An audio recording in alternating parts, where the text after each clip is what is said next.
Bueno, pues bienvenidos, bienvenidas, bien hallados, bien halladas.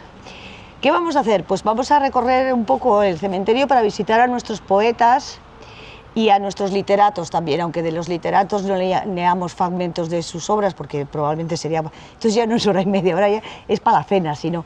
Entonces la idea es conocerlos un poco y oír alguna parte de sus poesías. Pues hay algunos que son como Obdulio Pera, que es un poquito canso con sus poesías de un tomo, solamente leeremos un fragmento, y otros podemos aprender un poco más.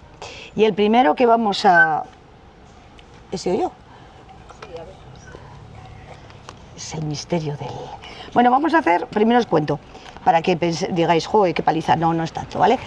El cementerio es un poquito grande, sí, 57.072 metros cuadrados, que no es poco, pero no nos vamos a recorrer entero. Ya veis que vamos a hacer un pequeño recorrido. Lo que sí que es cierto es que vamos a dar un poco de vuelta para aquí, vuelta para allá, para visitarlos a todos, ¿vale? Y del primero que me gustaría mencionar, aun cuando no esté ya sepultado en este cementerio, es este hombre. Qué guapo, ¿eh? Bien plantado.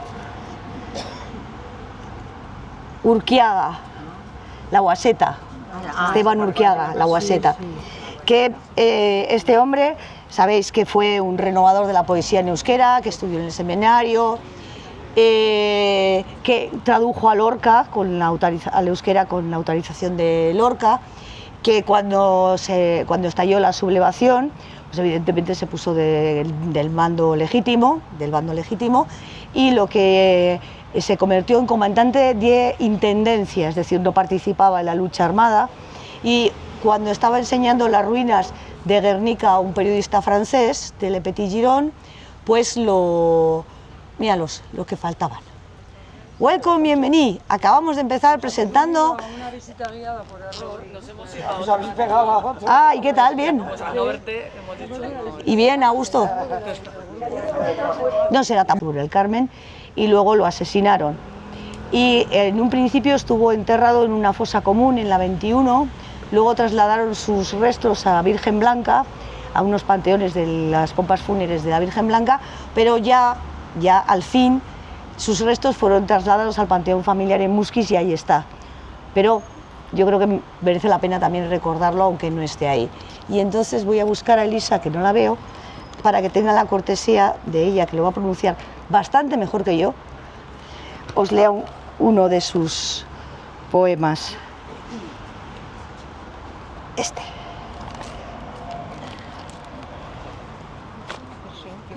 Liparra. Zelai orlegiko gentziar emaro, odeizka zurillan itzala digaro. Olan eltzen jaku erijotz antzilla, gozatu dagigun larrozen estilla. Odeizka itzalori bazen zamukiro, lore ziar bebil geuria leunkiro. Lastandu dagidan ekarzu eskuba, lora artian kutxun eskatxu mozuba. Neure Espainia abi, pozik barre egizu, billar maitatuko garen ez dakizu. Liparra gozartu, hilkorrak bagara, ase egatan dabil loren mosu ikara. Odeizka itzal hori dabil zelaietan, zorillon aldiak zeben bilozetan. Exil kortu arren dirauzku betzarrak, bai zera, lastandu larrozak. Que creo que es un poema muy bonito, que habla de eso, de aprovechar el momento y disfrutar del momento, de la fugacidad de la existencia, si no lo he entendido mal, ¿sí, no? Bien, y ahora vamos a seguir nuestro camino para conocer a un coplero muy simpático. Antes... ¡Ay, bala! ¿Qué hago, pitos? Este señor que veis ahí con la gorra, ahora me paso un poco, ¿vale? El del mostacho, el de la gorra de pastelero. Este señor...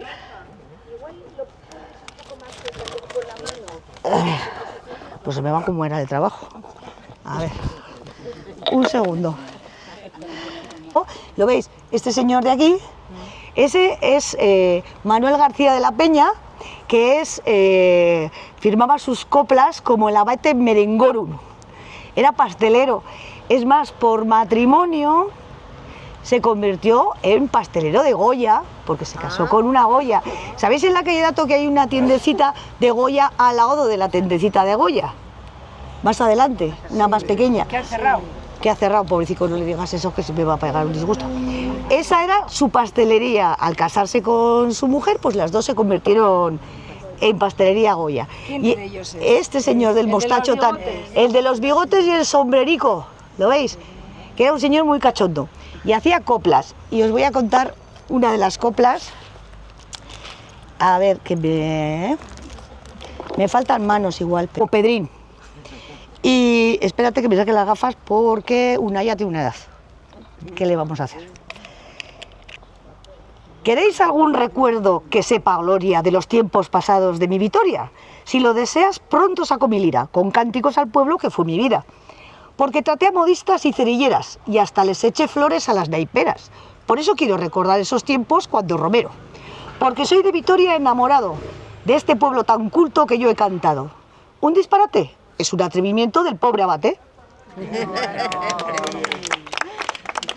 Era muy conocido por sus pasteles, evidentemente, y también tiene alguna copla dedicada a Mantelli, que diréis quién es, porque claro, no os va a sonar mucho, ¿verdad? De primeras. Ese señor no tengo foto, pero tengo una descripción muy interesante. Sotero Mantelli, que es en la calle Santa Isabel número 38, este señor era poeta, novelista, impresor y no he conseguido encontrar foto de él, pero tengo una descripción de un colega. De barba puntiaguda, cutis blanco, ojos abultados por sus gafas, frente grande, distraído en el andar. Es curioso porque tal como lo describen todos es como el sabio despistado, ¿sabéis? Que es con los ojos abultados de que he estado... porque era como un ratoncico de biblioteca. Y voy a leeros un poema que se titula El poeta. Al bate un ideal bello alimenta. En el mar proceloso de la vida, si el alma del dolor es combatida, cantando su dolor del alma ahuyenta. Vano es que el tiempo con su marcha lenta destruya una ilusión harto querida, que en pos de la ilusión que huye perdida, otra más bella viene y le alienta. Cual fénix renacer ve la esperanza, la muerte desafina y la victoria sobre la muerte venturoso alcanza, abriéndose el camino de la gloria. Feliz el bate que soñando vive y premio en el Olimpo al fin recibe. Como aquí hay mucho poeta, pues ya sabéis. Era vitoriano también, y por cierto tenía una imprenta en la calle Cuchillería que seguro que alguno recuerda, imprenta Mantelli. ¿No os suena? No. Hay una calle que se llama Los Mantelli. Claro, porque eran impresores toda la familia y poetas, investigadores y esas cosas. Estaba hablando y mirando para atrás. Nos paramos aquí para que conozcáis y le voy a dar a nuestra poetisa para que enseñe a esta muchacha tan guapa. Esta es Elvira Arias de Apraiz, que la veis ahí toda pequeñica, pues esa es la foto del día de su boda. 14 añicos, mira tú. Sí, en esa época, bueno, su marido solo tenía 32 más. Una cosita normal en la época. Vale, es interesante, la mujer es madrileña. O sea, nació en Madrid, era hija de catedráticos también, pero se quedó huérfana y vino a Vitoria a vivir con su abuelo. Y entonces luego conoció a Julián Apraiz, el catedrático, se casaron. Tuvieron un porrón de hijos, eso también es verdad, que uno de ellos con 2 años, el pobre se murió cuando inauguraron de nuevo la estación de tren, que le cayó un poste, sin menudo dramón. Y bueno, sabéis que la familia Apraiz es bastante profusa. Y luego, por otra parte, esta mujer, pues os lo podéis imaginar, hija de catedráticos, casada con un catedrático, que viajaba muchísimo. Estuvo en la Exposición Universal de París, en la de Barcelona, Viajaba a Inglaterra a hablar con otros catedráticos en Salamanca y demás. Era una mujer muy culta. De hecho, seguro que alguno o alguna o muchos tendréis el libro de cocina de Elvira Arias, que por cierto, desde que se inventara la palabra bestseller, fue un bestseller, porque tuvo más que 70 reediciones. Y por cierto, ese es antes que La Marquesa de Paravaines. Es el primer libro de cocina de Euskadi. Ahí lo dejo. ¿Eh? ¿Perdón? Elvira. Elvira Arias de Apraiz, que firmaba, por cierto, tanto el libro como sus coplas como una vitoriana. O sea, que estaba intrincada. VTV total. VTV perdida ella. Y os voy a leer uno de sus coplitas. Tiene... Ahí está, mira, la de allá. Ubalá, ubalá, ubalá, culpa mía, no os quiero dejar sordos. Aquí está ella. No, esa es una hija, ¿vale? Vale, entre todos los nanetes de levita y pantalón, ahí tenéis hecho un paquete al amigo Celedón. También el escachapobres. Con la mano en el sombrero se las da de postinero bailando los pasodobles. 9 días pasarán estos pollos que han salido y después se marcharán cada mochuelo a su olivo. Y por cierto, tiene una copla muy graciosa que está por tentada de ponerla también a la primera barredora que se puso en Vitoria. Que era con caballos, no sé yo si era muy buena idea lo de la barredora, pero bueno. Es desde el 1900. Murió a principios del siglo XX, pero ella nació, te voy a decir exactamente, te digo exactamente, Elvira Arias Apraiz murió en 1922 y ya con una edad provecta.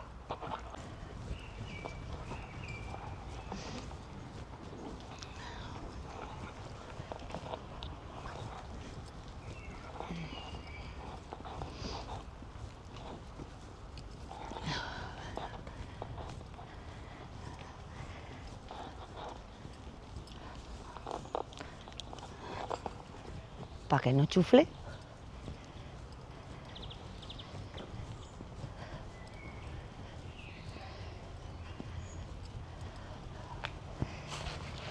Un poquito también, es verdad. Obdulio Perea, que murió en 1870, para que os hagáis una idea, y murió bastante joven, murió con 34 años.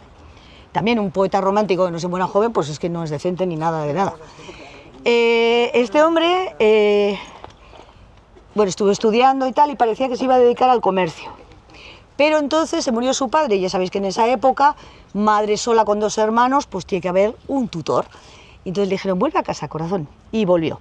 Lo que sí es cierto es que estaban un poquito forrados, y entonces no tenía necesidad de trabajar, con lo cual se pudo dedicar a la literatura y a las obras sociales, sobre todo. También fue bibliotecario del Ateneo Científico y Literario y Artístico de Vitoria y demás. Y bueno, como buen poeta romántico, tuvo el detalle de morirse de viruela a los 34 años. Y bueno, es muy curioso porque otro literato amigo suyo hablaba de que iban a un bar y había una taberna en un pueblo y había una camarera muy mona y él la miraba, ella le miraba, pero este no se arrancaba, así que no sabemos el pobre si disfrutó de la vida lo necesario. Pero os voy a, para que hagáis una idea de cómo era su poesía, he cogido la más floja, ¿vale? Porque algunas son un poquito excesivas. Bueno. A ver, es que es muy romántico de los de mucha palabra y mucha historia, que es un poco caso, ¿para qué te voy a engañar? A ver, 3 tomos para una poesía entera. Me parece un poquito... Creía que la excesiva era en otro sentido. No, excesiva en el sentido de que 3 tomos... Dice, he escrito es que escribió un poema que se llamaba El poeta y el mundo, que dura 3 tomos. Un poema. Un poema. Entonces, igual leerlo hoy mal, por lo que sea. Entonces he elegido uno un poquito más breve y además un fragmento, porque también los más breves, madre de Dios. Oh, si la eternidad fuera un fantasma, creación de un espíritu medroso, más que las tempestades de la vida, ese caos sin fin fuera horroroso. Los que dormís el sueño de la muerte, ¿seréis tan solo deleznable escoria? La azulada extensión del firmamento ¿no es manto que tapiza vuestra gloria? Tantas personas para mí queridas y ninguna a mi súplica responde. Los que ayer mis canciones escucharon, ¿dónde se encuentran? Preguntadles, ¿dónde? Mira la tierra el amarillo sauce, mira el ciprés al azulado cielo, uno gimiendo por el resto humano y el otro del alma señalando el vuelo. Fuera, con suponer de la materia consecuencia inmediata, nuestra vida, castigo superior al de un precito, tener que contemplar su despedida. ¿Veis que es un poquito intenso? Sí, es, bueno, era muy cristiano. Joven que tiene altos ideales espirituales y se quiere dedicar a la poesía, pero entonces conoce el mundo y empieza a disfrutarlo. Bueno, no lo dice así, pero se deja llevar por los placeres de la carne, la comida y esas cosas, y entonces se da cuenta en un momento que eso que es baladí, que eso no trasciende, y entonces se vuelve por el camino de la redención y el castigo y luego se muere. Que es muy bonita también la historia. Por eso digo que es un poquito intenso el hombre. Bueno, le dio tiempo a todo. Bueno, a él no, al protagonista, porque él lo de los placeres de la carne me parece a mí que los tuvo un poquito nada. Vale, voy para allá. Ah, por cierto.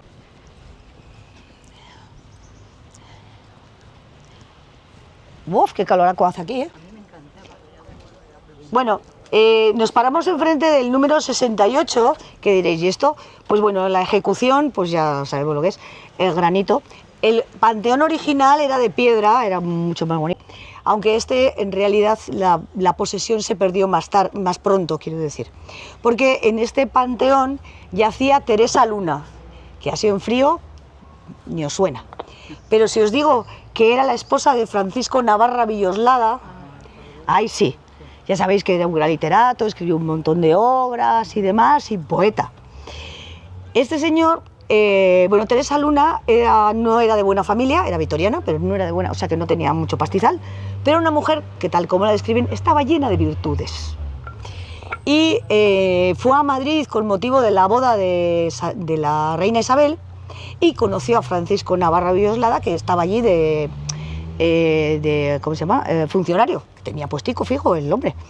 Bueno, y bueno, pues debió ser el flechazo total porque ella se volvió a Vitoria y desde Vitoria se casaron por poderes. Pero ya estaba muy delicada, estaba llena de virtudes y de enfermedades, pues estaba muy puchica. El caso es que él estaba trabajando en Madrid, evidentemente no vas a dejar el puestaco, y ella estaba aquí para que la cuidaran sus padres, porque el primer embarazo pues fue bastante dificultoso. Tanto la quería que renunció al puesto en Madrid y se vino a vivir a Vitoria. Pero el segundo embarazo ya... murió. Y Francisco Navarra Villoslada estuvo un montón de tiempo viviendo en Vitoria, viudo, porque estaba hecho polvo, literalmente, y él mismo decía que solo por sus hijas no se suicidaba, y no se volvió a casar, ni se le conoce ninguna otra relación. O sea, es amor del bueno, que lo sepáis. Y él escribió un montón de poemas a su mujer, y os voy a leer uno de ellos. A una enferma. ¿Por qué tu pecho, cándida paloma, que de bondad destila rica esencia, fiero dolor con bárbara inclemencia, por blanco eterno de sus iras toma? ¿Perdiste acaso el primitivo aroma y el sereno mirar de la inocencia? ¿Alguna vez siquiera en tu dolencia la negra hiel a tu semblante asoma? Suspirando por Dios, de ti olvidada, Él infundió en tu alma generoso la dulzura y el valor de su mirada. ¿No eres tú, la infeliz ángel hermoso, quien al verte sufrir tan resignada, no tiemble al contemplarse venturoso? Ya veis que ahí estaba... in love. Y al lado, esta tumba que parece que está un poco destartalada, pues era de un hombre que tenía mucho dinero. No tengo foto, pero tenía que tener una cara muy simpática. No he conseguido hallar foto, pero es un nombre particular. Se llamaba Joaquín Sarasúa. era vitoriano, bueno, murió en 1886, para que os hagáis una idea, y había nacido en 1803, o sea, para esa época, bien longevo y bien majo. Y era miembro del Ateneo Científico, era un hombre muy culto y extremadamente aficionado a la caza. Tanto es así que, siendo catedrático, se jubiló, antes, lo abandonó antes de tiempo para dedicarse a la caza en exclusiva. Y las obras que escribió, la mayoría están destinadas a eso, a hablar de la caza. Porque en esa época, en Vitoria, había muchísima afición, que no sé si era a la caza o a reunirse los colegas, pero bueno. Una de ellas, bueno, escribió La caza de los vitorianos, Diálogo de Tostado y Placidio, que es una obra que los protagonistas hablan de las virtudes de la afición a la caza, y escribió también unos poemas dedicados a las patuleas, que no sé si sabéis lo que es. Patulea en castellano significa grupo de hombres armado y desordenado. Y era así como se llamaban a los grupos de cazadores, de bromas entre ellos, me imagino que irían un poco más ordenados. Porque, ya vais a ver en el poema, pues cazar sí, pero también pasarlo bien y un buen pisco labis, una botica, irse a cazar con una gota de vino, yo lo veo un poquito así, pero en aquella época pues molaba. De la primera patulea, bueno, por cierto, porque cada zona tenía su patulea, es decir, su agrupación, se agrupaban en torno a uno y esos eran todos los colegas que iban a cazar juntos y luego a chulearse de 20 perdices, ¿sabes? Vale. De la primera patulea, Tolosana es el caudillo, que sale a caza aunque nieve y aunque caigan capuchinos, como es costumbre decir. Y es de perros tan adicto que no conciliará el sueño si los dos perros consigo más grandes que diablo y medio y como lobos marinos no se suben a la cama para dormir en mullido. Dicen que van a Doipa a registrar los espinos cuando hay paso de becadas, mas lo cierto y positivo es que al declinar la tarde, entre 4:30 y 5, se dejan caer en Durana a merendar solomillo. A que tenía que ser simpático el hombre. Vale, vale, deja el dedico aquí para tener el... No tengo más que peticiones, ¿te das cuenta? Bueno, el que está a la... Espera, que yo soy un poco autista para esto. La derecha, ese es Mateo Benigno de Moraza, que seguro que os sonará, que mucha gente me dice siempre, pues tiene calle. Ya, claro, sí. Pero aparte de eso, por otras cosas, ¿vale? Y el que está a la izquierda es Iparraguirre, que sé, yo creo que también todo el mundo lo conoce. Vale, Mateo Benigno de Moraza, sabéis todos que era... estaba en el gobierno, en diputados, Concho, diputados. Bueno, y estuvo defendiendo los fueros. ¿No sabías? Por cierto, era su mujer, era la hija de Dos Pelos, del guerrillero carlista de Dos Pelos. Bueno, pues este hombre estuvo defendiendo los fueros bastante, porque empezó a hablar a la mañana y dijeron, oye, que tenemos que comer si eso, y dijo, bueno, pues luego sigo. Y siguió todo el día ahí, el dale que te dale, de no nos quite y no nos quite, puñetero claro que lo hicieron, y nos quitaron los fueros. Y él, después de eso, abandonó la política y murió al año, por cierto, o sea... Incluso, bueno, y por su defensa de los fueros se le quiso hacer una estatua y el gobierno lo prohibió hasta que pasaron 17 años y se pudo hacer una estatua.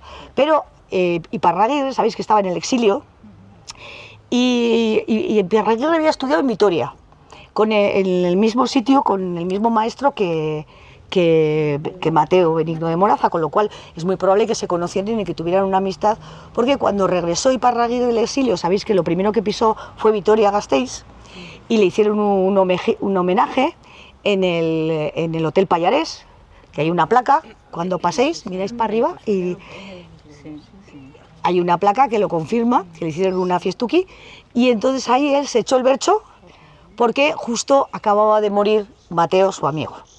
Y el bercho es el siguiente. Toma, reina. Galdu genuen gure Moraza. Zen Mateo Benigno Moraza, on jauna. Euskal Herri guziak maita gendu haua. Prestua jakintzua, ze bihotzona.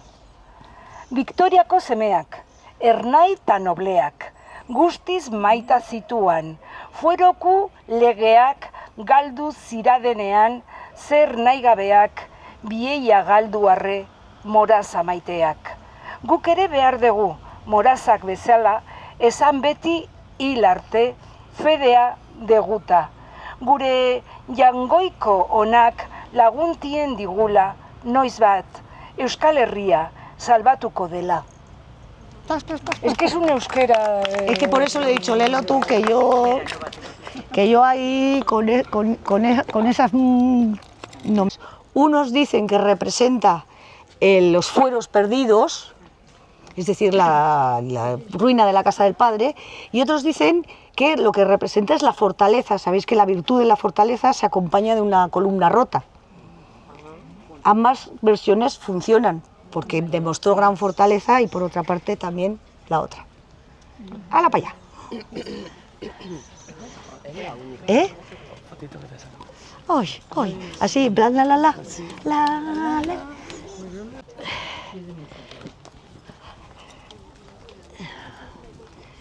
Aquí en Santa Elisabetta nos giramos a otro. Aquí mismo, en esta esquina, que luego nos vamos a ir para allá. Y demás, está enterrado ahí a pleno sol, por cierto, por eso me he venido hasta aquí. ¿Veis esa que en estos momentos, gracias a las temperaturas, el agua está llena de enredadera, pero que tiene arriba un cáliz con la llama de la vida eterna? Bueno, pues ahí está enterrado este señor, que es Ladislao Velasco. Ah, hombre, Ladislao Velasco, Concho, tú por aquí. Que fue alcalde de Vitoria. Ah, claro, vale. Pero además, bueno, no fue mal alcalde, ¿no? Y participó en la construcción de la estación de tren y de las ampliaciones y esas cosas, muy majo él. Pero a mí sobre todo me cae muy bien porque también escribía y escribió Memorias de Antaño. Y Memorias de Antaño lo que hace es una especie de recopilación de todos los acontecimientos de esa mitad del siglo XIX que fue tan interesante, de la época del Ateneo, del Círculo Vitoriano y demás, de las patuleas y demás chismes, que también los cuenta, y eso más negativo. Y de todos los cómo se desarrollaba el hospital, la nueva cárcel, todas esas cosas las cuenta con mucho detalle. Y luego pues también te cuenta de que se reúnen en la trastienda las pajeras Zabala a jugar las cartas y apuestan dinero, que lo sé yo, que lo he visto, que he estado más que nada. Pero también te cuenta chascarrillos y es bastante ameno y simpático. El hombre era un hombre muy culto también. Y este otro que está un poquito ahora como tumbado, bueno, también está tumbado. Vale, este es Ramón Ortiz de Zárate. Ah, hombre, Ramón. El defensor de los fueros, ¿no? Más que Mateo más. Ah, más. Este Mateo, porque, a ver, estuvo todo el día hablando para defenderlos, más que eso no. Este era más vehemente y más cabezón. También escribió pues, obras y sobre todo obras de teatro, Un marido infiel, no sé qué, o sea, era un hombre aficionado a la cultura, pero tiene pinta de ser muy vehemente, que en todos los sitios que veas dicen, como en los discursos en el Parlamento, ¿cómo se ponía el hombre? Pues se ponía mucho porque en uno de ellos se murió de una apoplejía, o sea, tenía que ser la cosa para verlo. Y está inhumado aquí, pero sí que es cierto que incluso rechazó galardones del gobierno central porque decían que era contrafuero. Pero ya se le nota al hombre, que está ahí. A mí no me hagas hablar, que me pongo como me pongo.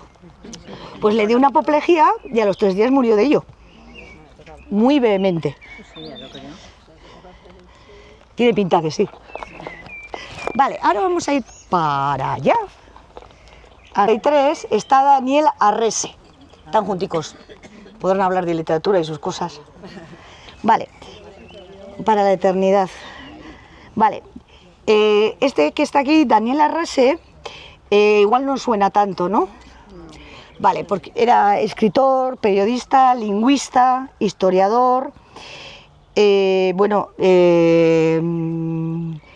Fijaos que le intentaron nombrar académico corresponsal de la Academia de Artes de San Fernando y lo rechazó porque era contrafuero. Esta gente para esas cosas era muy suya. y fue director de varias publicaciones y catedrático de Historia de España y de Lengua Hebrea en la Universidad de Vitoria. Hebrea y árabe. Un hombre muy culto. Y se murió muy pronto también. Se le petaría la cabeza algo. No, tenía una enfermedad pulmonar que fue agravándose. Vale. Y os voy a leer una de sus poesías, ¿vale? No, que estamos cansados. No, sí, venga, va. Pintada mariposa de matiz blando, de flor en flor florecita, pasa volando. La flor que no sabe que aspirar solo quiere su aroma suave. Si la flor conociera, ay, su inconstancia, le negaría entonces tanta fragancia. Mustia y llorosa su virtud ya perdida queda la rosa. Un poquito exagerado también. Hay hombres veleidosos y niñas bellas. Mariposas son ellos, las flores ellas. Yo así lo siento. Cuidado con los hombres, que lleva el viento. Ay, la pobre Rosa tampoco, yo no le veo ahí, pero bueno, ellos sabrán. Defensa del concierto económico, el cajista, Manuel tipográfico porque también se dedicaba a la impresión. Así que bueno, hablarán de sus cosas. No sé quién le dirá lo de las mariposas al otro. Vale, ahora vamos a bajar un poquito. Estamos en la calle San Vicente, ¿verdad? No estoy yo loca, sí. Para allá. Y este que vamos a conocer ahora, estamos en el 38, está casi al final, está en una esquinita. Que le vendrá bien para disfrutar al hombre. Damaso Villanueva y Troconiz, que ya tiene cara un poquito de ser alguien que se lo pasa... De sociedad. Que se lo pasa... Tiene cara de sociedad. Tiene cara de gustarle la fiesta. Por lo del... que vamos a la pachanga y esas cosas. Y también él se denomina... Es de los que se denominan copleros, ¿vale? Aquí estás. Vale. Era un industrial... político republicano que hizo varios artículos, o sea, escribía artículos y semblanzas y fue vicepresidente del Orfeón Vitoriano, también cantaba, o sea, todo completo para una fiesta, y hacía coplillas. Y entonces os voy a leer uno de sus coplas, que está muy bien, que empieza haciendo una referencia a una canción que a lo mejor os suena. Celedón ha hecho una casa nueva, Celedón es un gran borrachón. Canción popular. ¿No te suena, no? No, no suena. Y dice así: tomando del cantar el pie, quiero saber el porqué de un problema tremebundo. Quiero averiguar qué fue Celedón en este mundo. Si miro a su casa nueva y allí no veo una Eva, saco como corolario que Celedón trazas lleva de haber sido un solitario, que se ajustaba a la cuenta de que mejor que parienta que le gastase sin tino era el emplear su renta en un buen pellejo de vino. Así, hecho un perulero, el amigo Celedón agarraba un gran moquero y a sus anchas placentero lo aventaba en su balcón. Como el clásico opinaba que la vida un sueño era, y en un sueño la pasaba y a pierna suelta roncaba, cada hora una jumera. De ello tiro en conclusión que el célebre Celedón fue un célibe estrafalario y un pequeño propietario y además un borrachón, y que en Vitoria hay muestrario de tan bella descripción.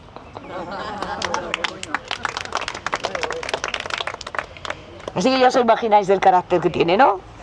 Divertido. Hasta... Pa' allí. Seguid. San Prudencio 15. ¿Qué es impar? Impar. ¿Qué es impar?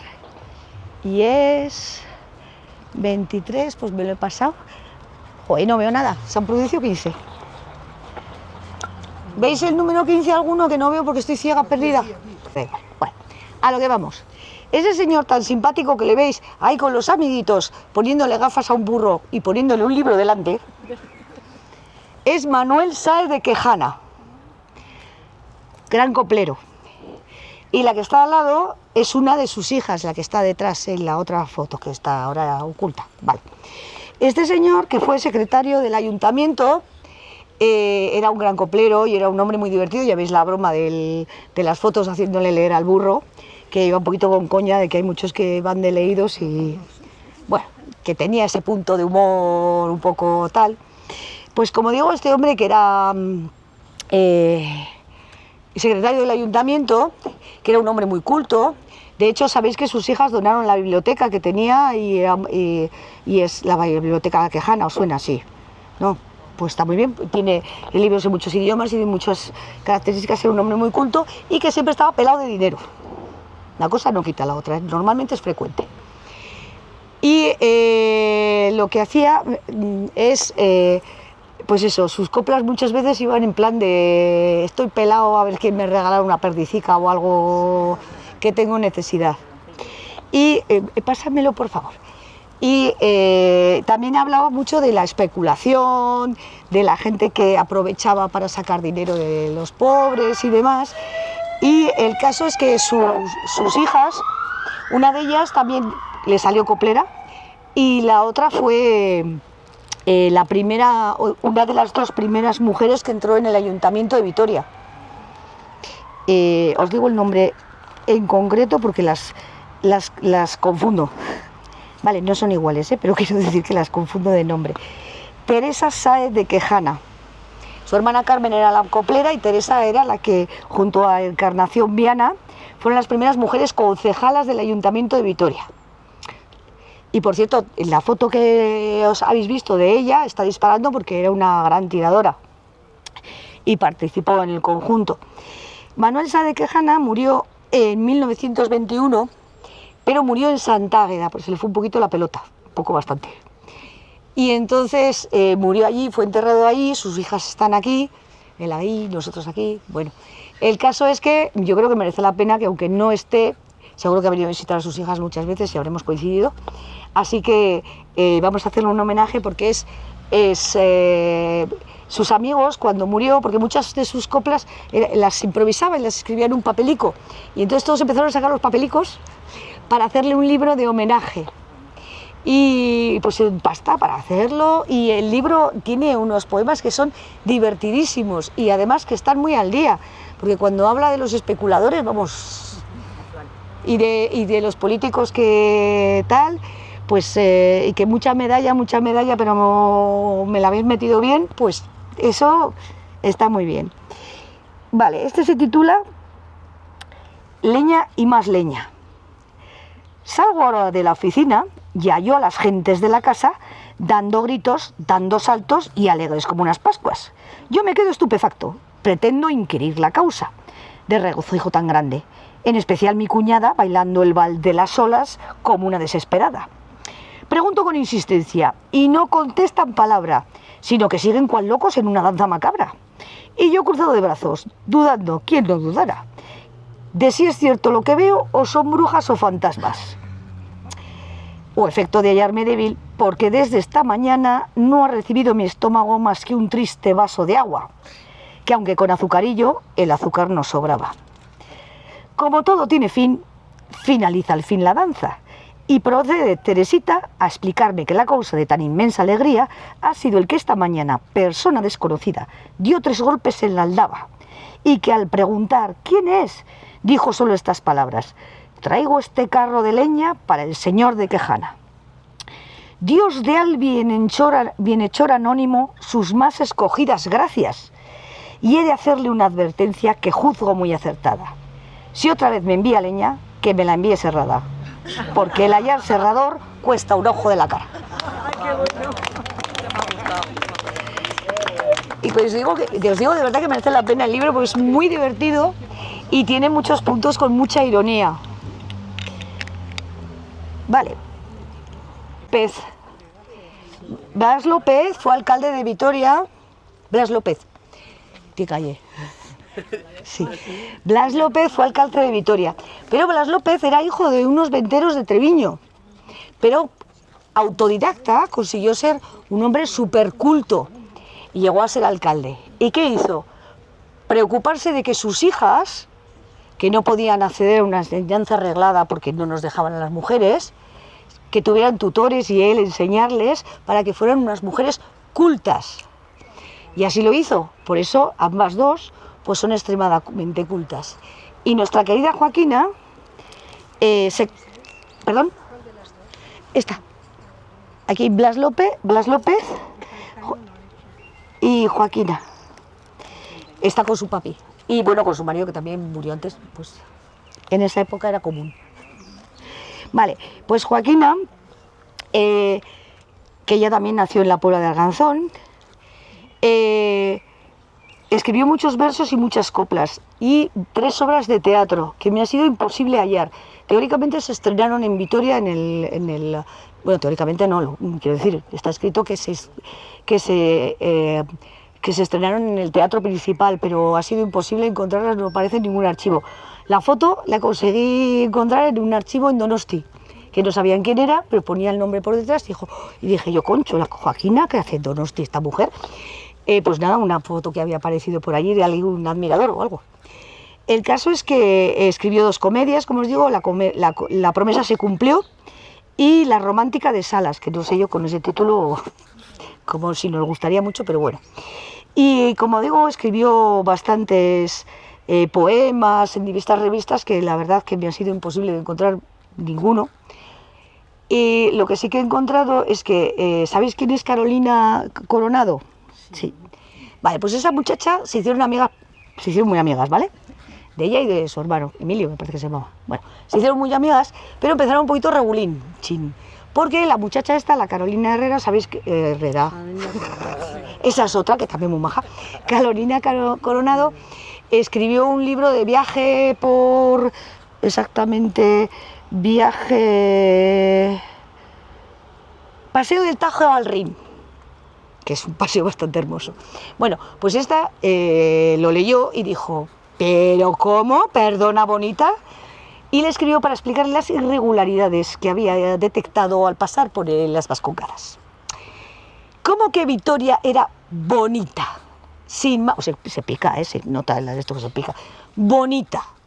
Perdona, o sea, ¿pero cómo puede decir eso? Porque si no ha bajado prácticamente a ningún sitio, no ha visto nuestra catedral vieja, no ha visto esto, no ha visto lo otro, le hace ahí una enumeración que la otra se queda, vale bien, pero el caso es que luego se hicieron amigas y es muy gracioso cómo se lo cuenta.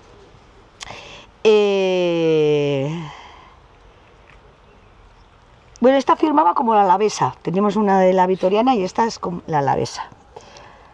Bueno, empieza también, hay una parte que dice, a fuer de leal alavesa y enamorada de mi patria, está claro. Hazme el gusto de decir a esta tu querida hermana que soy una de sus mayores admiradoras, que la lectura de sus sentidos y dulces versos son un manjar regalado para mi alma, que lo mismo me deleitan sus interesantes y bien escritas novelas y que estoy orgullosa de ser mujer porque ella lo es. O sea, primero le va un poquito de betún y luego ya el zasca. Y que sepáis que Fermín Herrán la pone como ejemplo en uno de sus escritos, como en aquella época decía, bueno, las mujeres que son más tontas y eso, pues él la pone como ejemplo de que una mujer ilustrada tiene la misma o más que un hombre. Y Obdulio, ¿os acordáis de nuestro Obdulio romántico que hemos estado viéndole? Bueno, pues ese le escribió un verso. Y es muy curioso porque fijaos en la época en que estamos en el 19, un hombre escribe un verso a una mujer y no hace ni una sola alusión a su aspecto físico. ¿He oído aplausos? ¿He oído aplausos? No, lo que hace es decir, bueno, a la alavesa, qué ternura, qué frases tan armónicos, qué bella concepción. Yo juzgara tus versos por lo mágicos cantos de ruiseñor. Si a través de una fuente de agua limpia el iris pareció, fácil no es por sus colores fulgidos reconocer al sol. Si alguno me recuerda en dulce cántico a mi madre y a Dios, El numen es de una mujer angélica rico de inspiración. Al papel de tus versos una lágrima de mis ojos partió, como el rocío vierte sin obstáculo su lágrima en la flor. Así que Obdulio la admiraba profundamente, Fermín Herrán, etcétera, etcétera, para que veáis que era una chica que merecía la pena y es cierto que ella con su hija hizo lo mismo, procurar que tuviera una educación más allá de la que era más accesible para una mujer. Pues estamos hablando de que esta muchacha se nos murió exactamente en 1878 a una edad bastante provecta también. O sea que una pionera que está ahí, una de mis esculturas favoritas, ya que pasamos por delante, es precioso. Un fan de Federico Baraybar, no me pega la salida. Bueno, no os preocupéis que os voy a dejar ahora, ya vamos a ir luego tranquilamente caminando hacia la salida y hacia ese pote que tanto ansiáis. Perdedme de vista, perdedme de oír. Pero por lo menos lo del pote sí, amigas. Vale.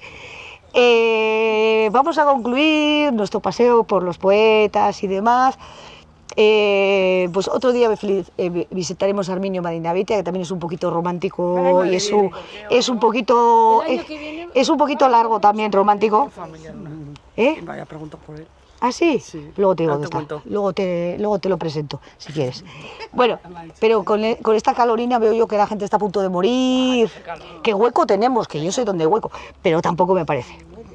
Vale, entonces os voy a presentar a ¡chachán! Federico Baraybar, que también lo conocéis. ¿Tiene instituto? Pues sí. ¿Tiene calle? Pues yo creo que también, pero tiene instituto. Vale, normal, porque aparte de escritor, historiador, era pedagogo y fue director. Y también fue el último alcalde del siglo XIX y el primero del XXI. Te pilló ahí. Ñaña. Vale, y un poquito, tenía muchos premios.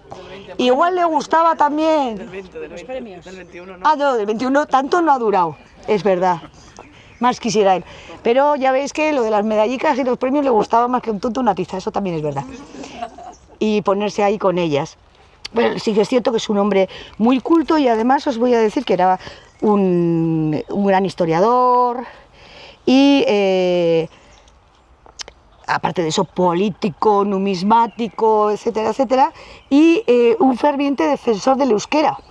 De hecho, fue el primer presidente de Diputación, porque además de alcalde también fue presidente de Diputación, estos se apuntan a todos de todas maneras, que usó el euskera en un acto oficial. En otros actos oficiales también se ha usado el euskera antes, porque por ejemplo Julián Zulueta mismo, fíjate con lo que él ha sido, pues cuando fueron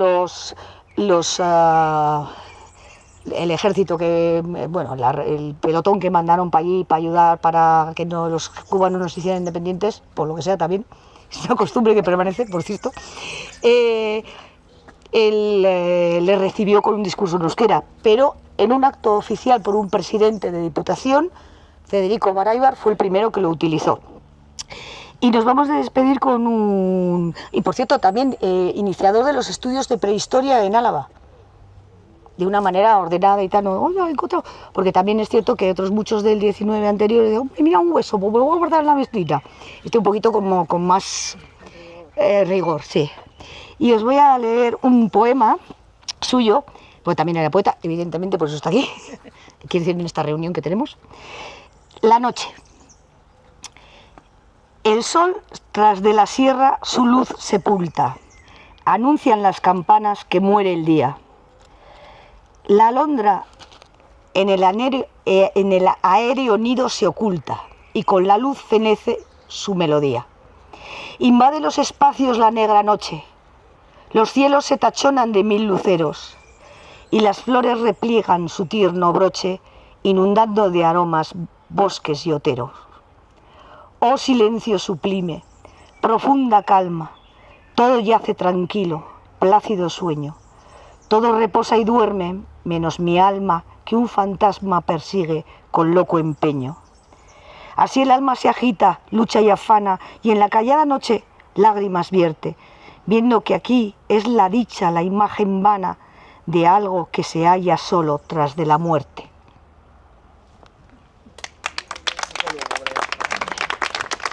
A ver, pero es muy propio para despedirnos en un cementerio, ¿no?